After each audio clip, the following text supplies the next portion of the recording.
management. All of these polls were conducted, at least in part, before the public learned the revelations from Bob Woodward's book, which are essentially that the president was saying something very different and much more alarming to Bob Woodward in private than what he was telling the public. Take a look.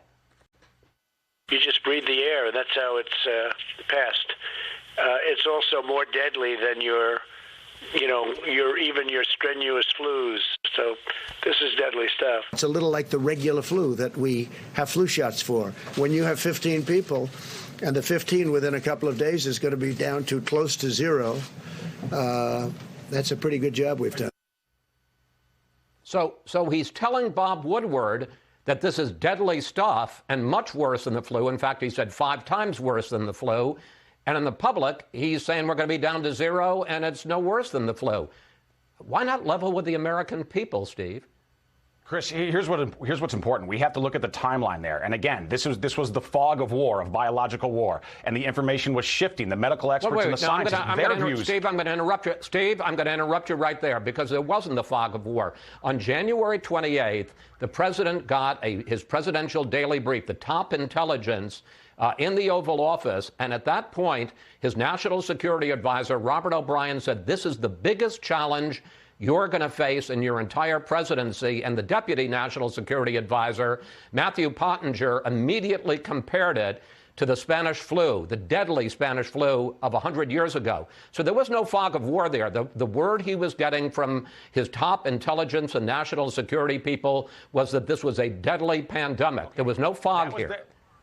No, there was tremendous fog, and let me tell you why. That was their view. You're exactly right. However, Dr. Fauci, somebody who is lionized by critics of President Trump, somebody who clearly is not looking to carry water for the MAGA movement or is not a Trump partisan, Dr. Fauci, as late as February 29th, he appeared on national television on the Today Show and said that no Americans should change their customs of life. Okay, so this was the fog of war. Opinions and views and analyses were shifting dramatically among the scientists, among the politicians this entire time, as we were trying to learn about the virus. By the way, Dr. Fauci said that, and days later, literally, he was advocating for a national shutdown, something that then happened 2 weeks later in the middle of March. So I think it's unfair for you to characterize things as if they were solid and unchanging. These were shifting facts, shifting analyses. And by the way, part of why we knew so little is because the Chinese Communist Party, who is the ultimate culprit in all of this, not Donald Trump, not the Democrats, no American, the Chinese Communist Party lied to the world. They could have shared the scientific and health information with the world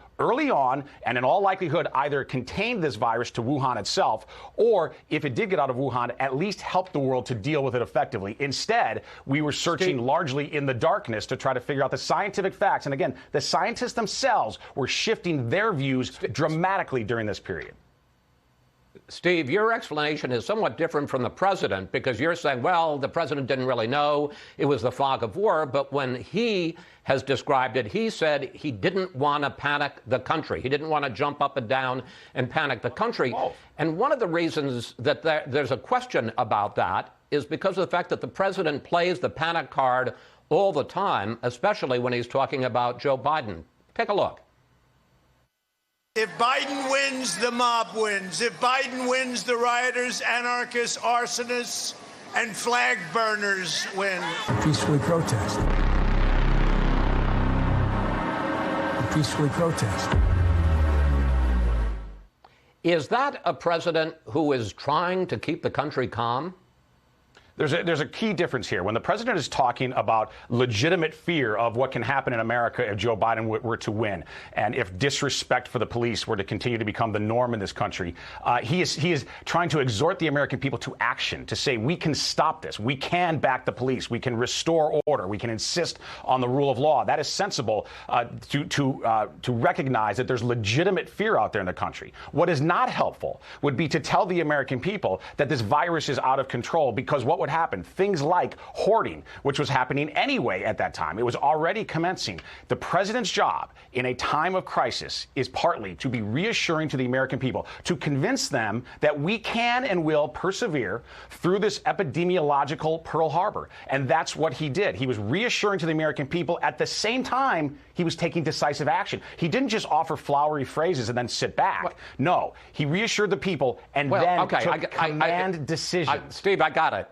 I got your point. The argument would be that it's a false choice you're making. He either plays a rosy scenario or he sets his hair on fire. There is something in the middle, which is just being honest with the American people. And there's a question, Steve, as to whether or not the president is still being honest with the American people. I want to play what he and Dr. Fauci said this week about how long the coronavirus is going to be with us.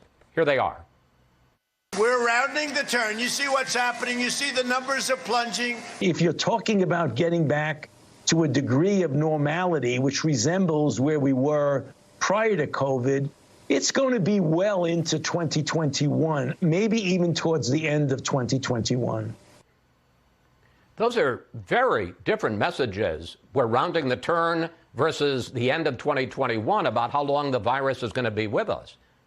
Sure. Listen, clearly, the president has a far more optimistic view right now than does Dr. Fauci. But let me also point out, even within the scientific community, there's tremendous debate. For example, there's people like Dr. Atlas from Stanford, Dr. Risch from Yale, a lot of folks within science who would disagree with Dr. Fauci. The president is now making, I think very properly, a really optimistic case that we are nearing the end of this, that the trends are going aggressively toward health. And regarding Fauci, by the way, because I think this is critical, on this issue of supposed discrepancies, Fauci on your network just a few days ago made it very clear that he doesn't believe the president was being dishonest. And let me be precise and quote him. He said, this is Dr. Fauci talking about the president. He said, I didn't see any discrepancies.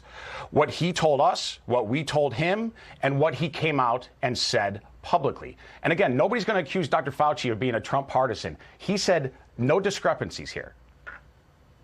In an interview on MSNBC on Friday, he said something different. I find it interesting that sometimes you're citing him as an authority and sometimes you're saying he's wrong. One last question. I've got only time for this on the campaign. As we said, I just said the president has a more optimistic view. I didn't say Fauci's wrong. I'm just saying the president has a more optimistic view about the virus right now. Well, I mean, but Dr. Fauci is the leading infectious disease expert in this country. Scott Atlas, who you referred to, isn't even an infectious disease expert. He's a radiologist.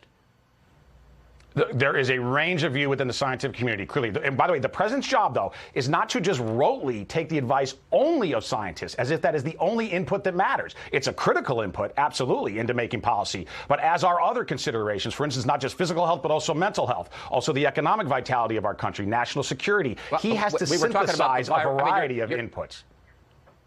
You're changing the subject, though. We were talking about the question of how long the virus is going to be with us. One last question about the campaign, and that has to do